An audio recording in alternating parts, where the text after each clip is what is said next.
Good morning, everybody, and welcome to the Thursday, November 14th, 2024 edition of the Iowa 911 Communications Council meeting. Sheriff, could we please have a roll?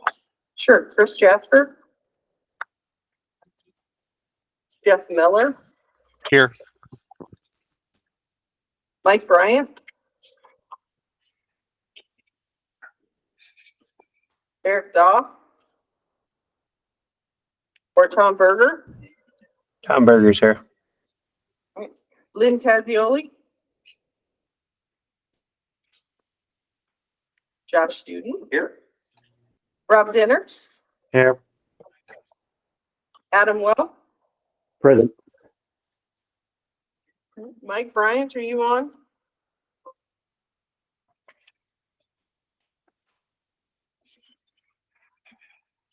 Or Chris Jasper? Gianna Krogmar, are you on for Chris Jasper? Well, if we get Mike Bryant on, which he says he's getting on here, then we'll have a quorum.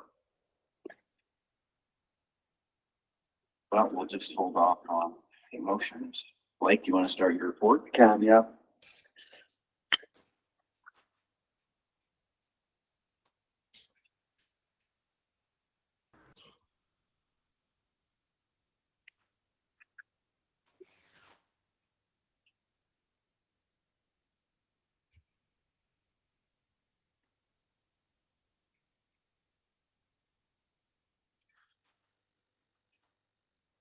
All right.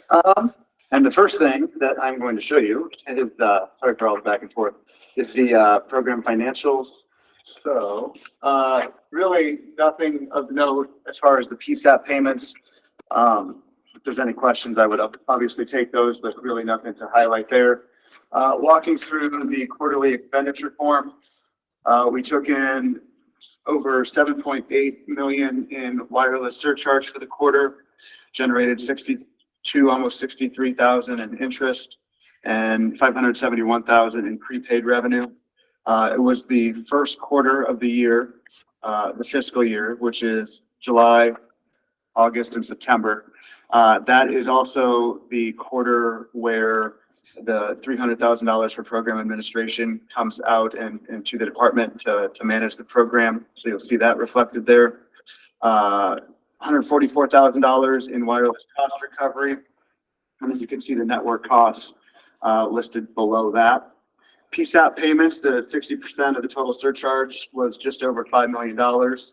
And you will note that we were able to put just over $300,000 into the operating surplus. A couple things to highlight on this. It has been 2 years since we've had a first quarter that we didn't have to dip into the surplus just to pay the bills. So that's a positive indicator. Another positive indicator, I would say, one of the things that I look at is if you look at the kind of the middle box, the quarterly operating surplus summary, where it lists quarterly virtual consolidation, non-recurring costs. That number is also lower than the amount that we put into the operating surplus. So those are two indicators that are both positive for the overall health and financials of the program. That being said, we have basically gone, I think, about 3 quarters without a shared service PSAP getting turned up. So that's why I think there's a little bit of relief there. I don't think just 1 quarter is going to change our approach to anything that we try to do legislatively the upcoming session. So it was a good quarter financially, but that doesn't necessarily change the long-term health. In fact, we did continue to crunch some numbers and do some forecasting and some projecting. And I will say that that came out that we will be totally upside down and totally out of state available funding the second half of fiscal year 2026. So that kind of gives us, I don't know, a line in the sand that again, that we did some analysis and that's what it came up with, looking at projected expenditures and revenues. So all of that, any questions on the financial?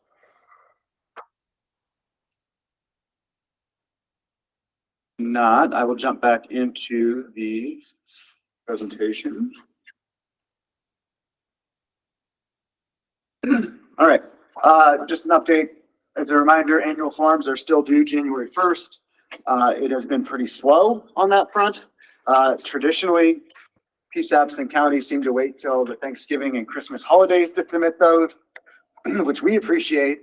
But if you could get those in, we would appreciate it. We also have the survey that's still out there that goes towards the local operating surpluses that local service boards are maintaining. So far, we have 29 responses. We have used that with some of our discussions about potential legislation, so I appreciate those who have provided that response. Earlier, actually, I think it was October, we did have the GIS informational call. We had 70 participants in that. It was sent out, the link was sent out. It's also posted on the Google shared site for anyone who might be interested who was not able to attend the day of the actual live webinar. Next week, Tuesday, is the PSAP leadership training.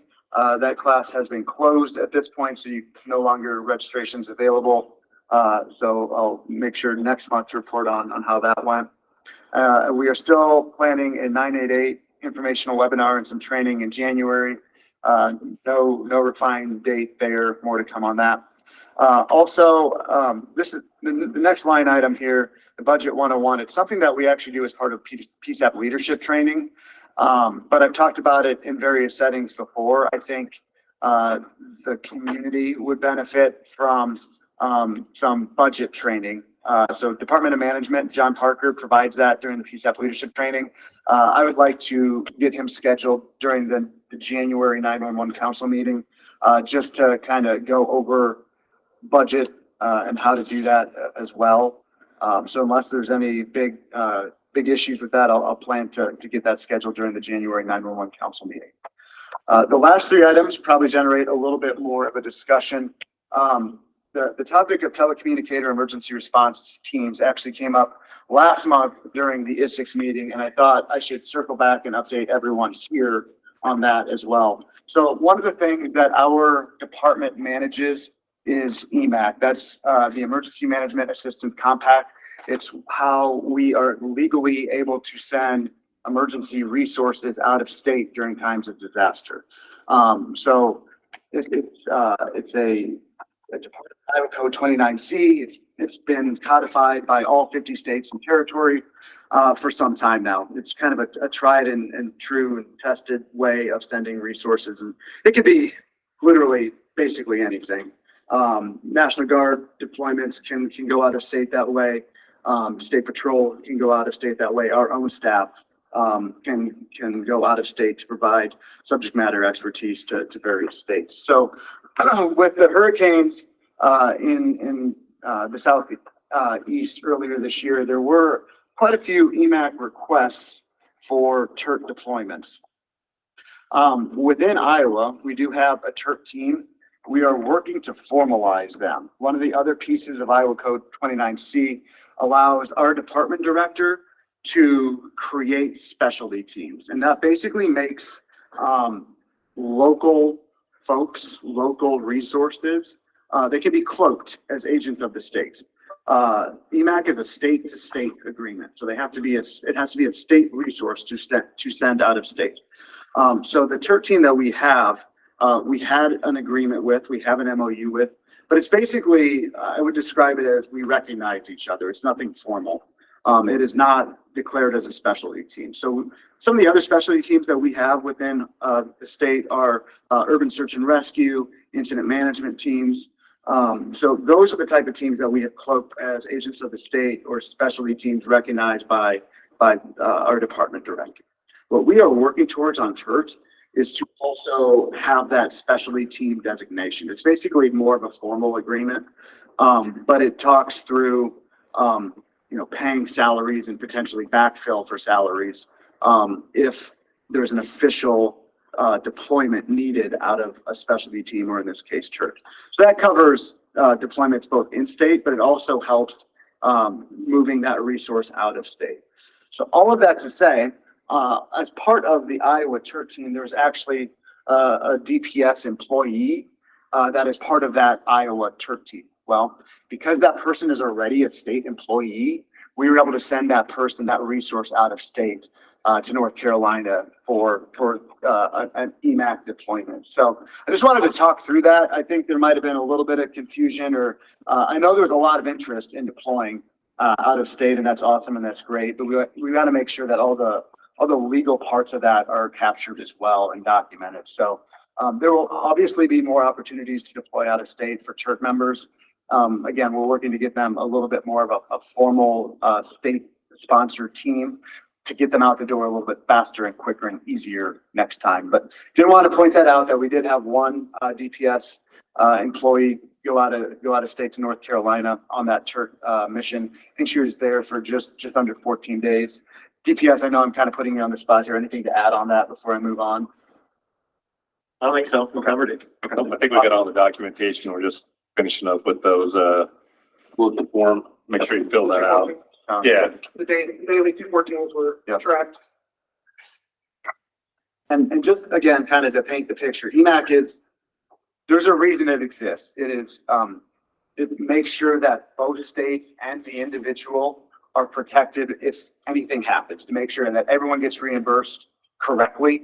But that does mean that there's a little bit of paperwork involved. So one of the other hats I wear within the department is actually the EMAC coordinator. So in this case, it's kind of lucky that I have the expertise on both parts of what's needed to happen to get somebody out the door. So any questions on that from anyone?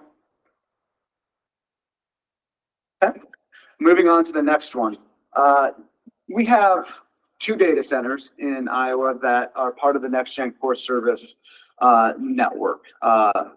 One is in West Des Moines, one is in Davenport. We were notified separately, individually, unrelated to each other, that we will need to be relocating both of those. That is not a light endeavor. It's quite a bit of work actually, but it's also, we do have a little bit of lead time on that. We were lucky that is specifically the one in West Des Moines gave us about 2 years notice. So we don't have necessarily the new design fleshed out yet with Comtech. We're still working on that. For the most part, hopefully it's fairly unnoticeable from you all at the local level, but just know that those are big things that we have to work through at the state level to make sure that there's still the redundancy in the network. So obviously more to come when we solidify the plans and where those data centers might be moving towards. And again, just to point out, it's nothing that we were looking for, nothing that Comtech did or didn't do. Really just those facility owners just gave us notification that we're going to have to be relocating. So, and then on the final one, I'm actually going to turn this over. Bill Burnett, are you on from Comtech for the final bullet? I am, Blake. Can you hear me okay? You sure can. You can take it away. Great. So Blake just asked me to come on and just make an awareness. At Comtech, we have really 2 product divisions. We have a satellite division and then the 911 division that you all are familiar with. And recently, Comtech leadership announced that they are putting the 911 division up for sale. There's a press release that can be found on the Comtech website if you'd like to read that. I really don't have any information other than that. And what that means to us at Comtech is simply business as usual, continuing to serve our customers, the state of Iowa, as we always have. And as soon as I find out more information, I will make another announcement. Thank you, Bill. Any questions on that for Bill or myself? All right, I will continue on then. This is just filed under just information sharing.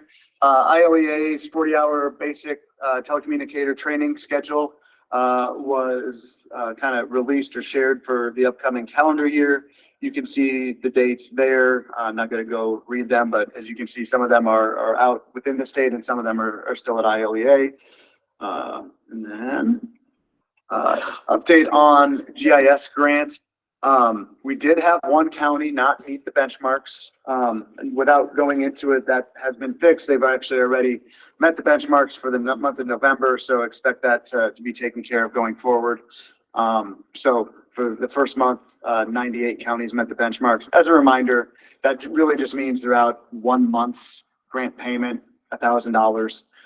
They're still eligible for the remaining 2 months of the quarter. So assuming they have no issues with that, they would just receive $2,000 for the quarter instead of $3,000 for the quarter. No public education or training fund request for the month. And if there's no questions for me, I will turn it over to Zetron for an update on shared services. Good morning. Can you hear me? Oh, good morning. Lynn Warren, just a really quick update. Polk County has signed up for shared services. They'll be going live next year. Next slide.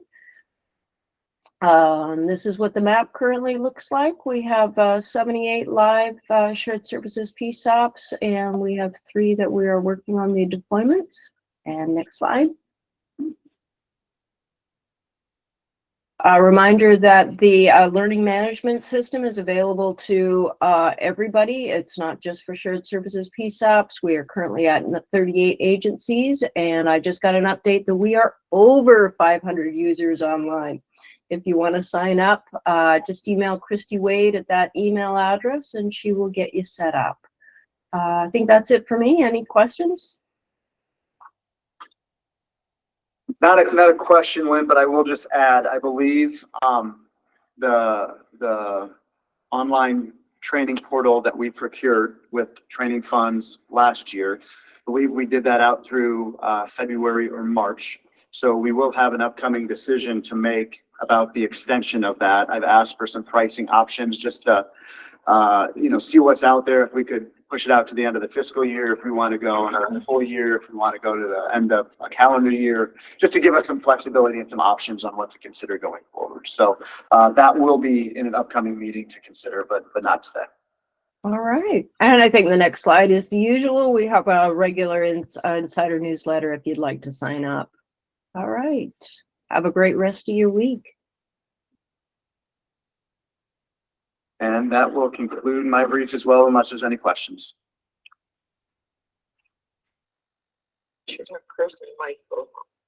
Okay, we did a forum during that, so we'll go back.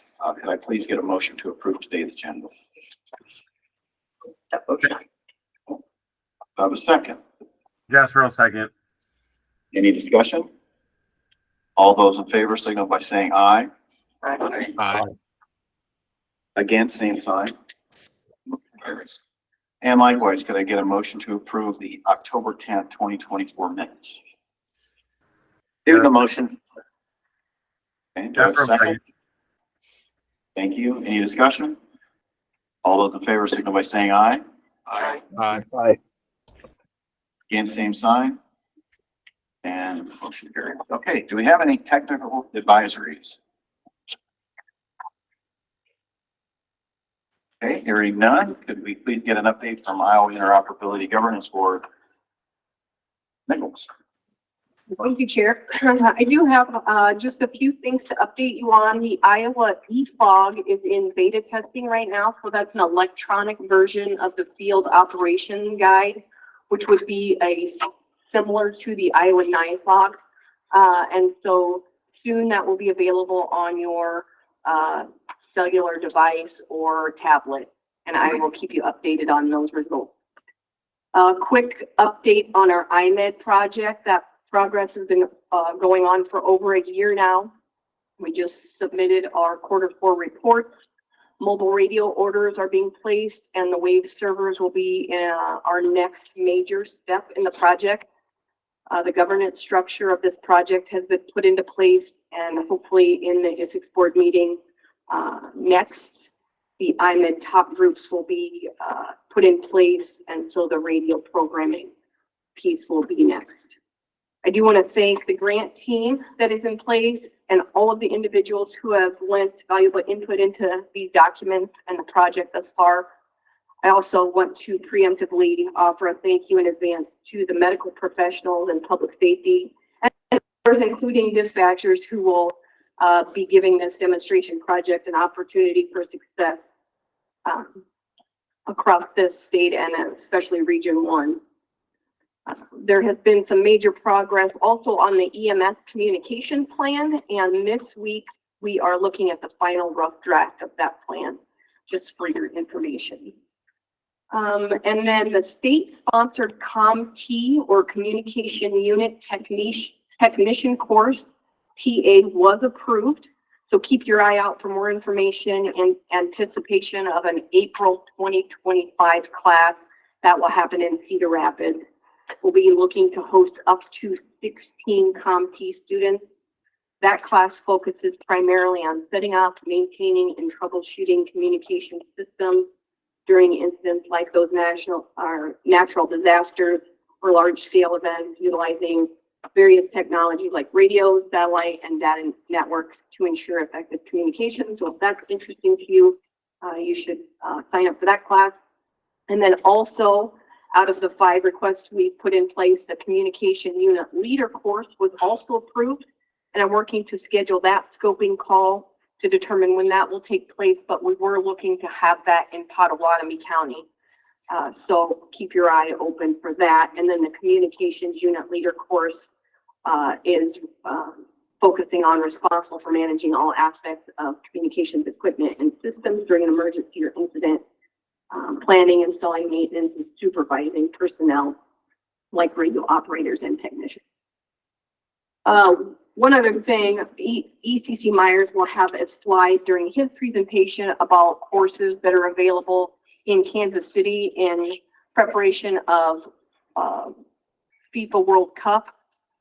And so if your agency allows you to travel to take some of those CommU courses, those are really valuable, and I would highly suggest looking into being able to do those. The comments will follow that, and you'll be able to get tests with sign up. So just so you know, that's coming up. We'll have a presentation at Fire School in January. And then yesterday I was in Pocahontas County giving dispatcher training. So just so you know, ISICS training is available to your agencies. Please reach out if you think that that would be valuable to you. Yesterday, myself and some DPS personnel trained on the ISICS system, status board, and then use of interop talk groups, how and when you would use those. We're happy to do that, and it was a great meeting. We would really appreciate the opportunity to come out and meet you at your agencies and deliver that training to PSAP or other disciplines. So please reach out if you would like those. That's all I have, unless there are any questions for me. Okay, thank you. Thank you. All right, moving on, we'll have an update from the U.S. Department of Homeland Security, Cybersecurity, and Infrastructure Security Agency. Mr. Myers, can you hear me? Yes, I can, Mr. Chair. Is my audio coming through okay? Great. Good morning. All right, excellent. Thank you. I'll just start off today really quickly with the TA request that Kansas City is going to be hosting in preparations of FIFA. They're going to do it in 2 phases. The first phase and the second phase will be open to all Midwest attendees that may want to take these courses. No dates have officially been set just yet, but we are looking at having a CommT in February, a tactical dispatcher in March, incident communications manager in April, and then another CommL course in May. And then there are potentially going to be 2 exercises associated with all these TA deliveries. One would be in August of 2025, and the second would be in April of 2026. Those are still in motion, and we're still working through some final approval processes for getting those dates lined up and courses scoped out. So stay tuned for more information. Onto the slides, I do want to kind of have a first very quickly discussion on a carryover initiative from Cybersecurity Awareness Month, which concluded on the 31st of October. This new initiative called Secure by Demand is designed to be a campaign that is intended to bring insight to software manufacturers and how they approach cybersecurity. It also provides you as the reader of this document with questions to ask when you're buying a software suite and resources to assess the maturity of the security mechanisms built into that product. It includes asking for a software bill of materials. Now, that may seem like a bit of a foreign concept as how do you get a bill of materials with software, but there may be components of that code that are borrowed from other things that have existed for a while. And those are the things you got to kind of watch out for, because sometimes those libraries that software developers use to build a product can be a potential hole, and knowing what's in those products is essential to making sure that you're as secure as you possibly can be. It also talks about a roadmap that identifies a plan to eliminate classes of vulnerabilities in products. Sometimes if there's no roadmap, the ability of a manufacturer to efficiently eliminate vulnerabilities is not all that easy to accomplish. And then also, of course, get a publicly available disclosure policy on if there is a vulnerability that's discovered, how do they let you know that there may be a problem? And it's not intended to put anybody on the spot. It's intended to inform you as the user of that software that, hey, we may need to add an extra level of caution for the next while until it's plugged. The Secure by Demand Pledge webpage is below, and it also identifies the software manufacturers that have voluntarily committed to doing these things for their user base. And you can check all that out on our website, CISA.gov. Just search for Secure by Demand and it should pop up. On the next slide, I do want to kind of break into a new topic as well. November is Infrastructure Security Month. And as a part of Infrastructure Security Month, there's a few key tenets. And the big thing is understanding your vulnerabilities and dependencies that you may have on the physical side of your network. Our advisors that we have that are also housed regionally, they do a survey called Infrastructure Survey. It's also dubbed as an IST. This is a web-based vulnerability survey tool that basically they sit down with you, they look at your physical presence, and they help you understand where you may have vulnerabilities with your facilities, whether it's door locks, fences, cameras, backup power. There's a whole host of things, and even in some cases, they will work with you to assess lighting during the overnight hours. Basically, what this is designed to do is facilitate the consistent collection of security information, whether it's your physical security, how you manage it, are you sharing information and other protective measures you may have, in addition to dependencies. On the next slide, if you take all these things and roll it up, you can kind of look at what they cover. They cover all sorts of things from facility information, your overview, protective measures that are incorporated in, security in various areas relative to the type of assets you have. Then, of course, it covers all sorts of other things. The reason I'm bringing this up now with Infrastructure Security Month is that we also have a new set of priorities from our director, and that has elevated comms up a little bit more. And as some of our advisors look to go out and do these types of assessments on various facilities, whether it's a PSAP, whether it is a courthouse, or whether it is anything that may fold into your operations, we want to make sure as an agency that we are aligning all of these initiatives with your state level goals. So that being said, let me know if you have any interest in something like an IST. There's several deliverables that come from these on the next slide. Basically what it does is it generates a protective measures index and a resiliency measurement index. It helps you identify gaps. It helps you compare your facility to other like facilities to see how you're doing. And there's also an ability for you to track progress as you make improvements that may enhance your security. You can read all about this program on our website as well. And also too, any information that's discovered during this process falls under what's called Protective Critical Infrastructure Information, or PCII. Basically what that does is that hides the results of these surveys from sunshine laws. So if someone says, hey, we want to know what you found about facility X during an IST, we can say no because it's protected. So all in all, let me know if you have any interest in this, but we would like to make sure that as these new priorities are rolled out and these surveys become available to more and more agencies in the communication space, that we are aligning with your state goals and initiatives. Next slide, we do have an update from the Coast Guard. For those of you that do work with the Coast Guard along the river valleys, this may be important for you. There is a shift now within the Coast Guard to the International Telecommunications Union Channel ID Standard, or also known as ITU. Essentially what's happening here is they are renaming a lot of the marine channels you may use with the Coast Guard. If you have an existing 2-digit channel, that stays the same. As an example, 09 is still 09, 16 is still 16. However, the changes come with the A and the B channels. It used to be that we had 01A. That is now going to be known as 1001A. or 18A would now be 1018. This is to basically designate channels that are used within the US and channels outside of the US. Previously, the A channels were for use within the US, B channels were for outside of the US, and they now start with 20. So you can read all about this online. If you do work with the Coast Guard and you have a pressing matter that you need to kind of sort out with them on how these channel names are changing, let me know. I've got a couple of contacts within the Coast Guard and we can get you some information pretty quickly. Next slide. These next two slides go together.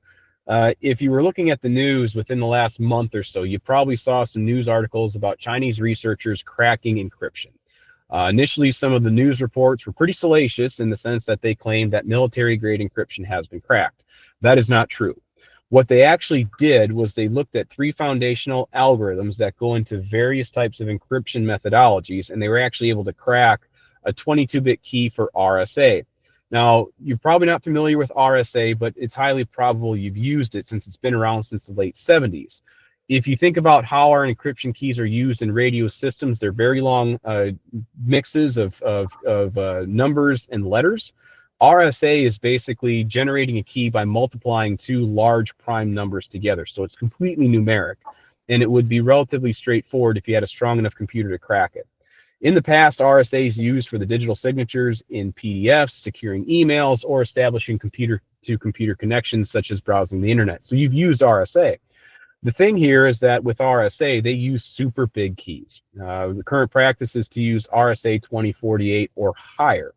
And in this case, the researchers got to a 22-bit key, so they have a long way to go.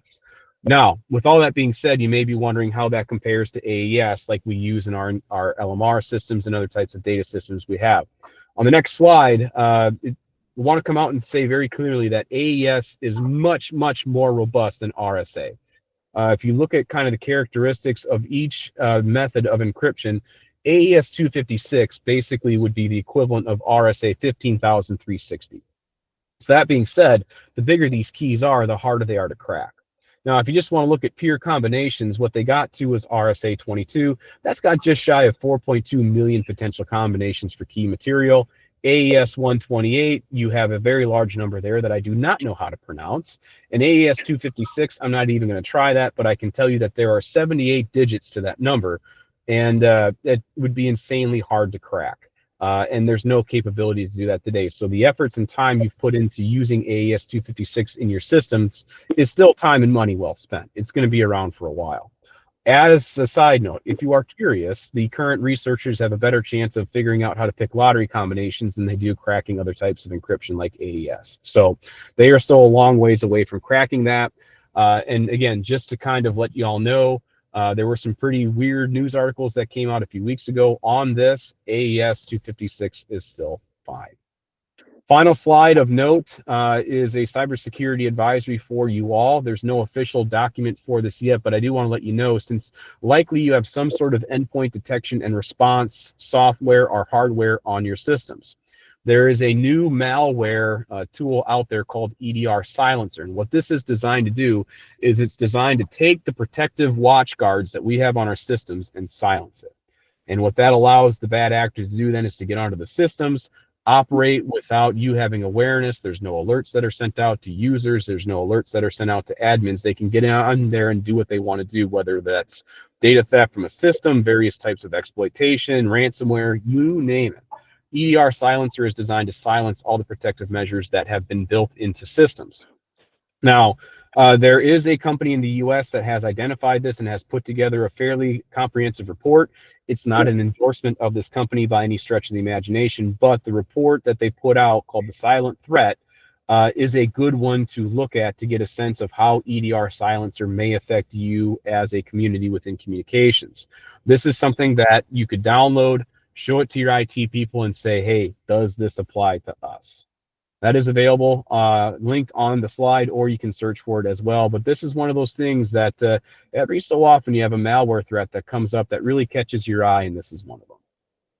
That's all I have, Mr. Chair. I know that was a lot of information today. I can go ahead and take any questions if there are any.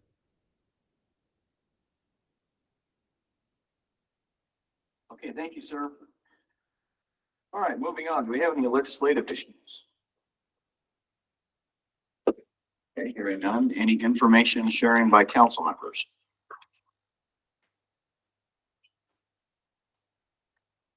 Okay, I'll just have just one, since we live in Iowa, weather does what it does. Just a reminder that if we have to do something different about a meeting, an upcoming meeting, we try to make a decision 24 hours at least in front of that meeting to let you know whether this meeting continues through a storm or if we cancel it.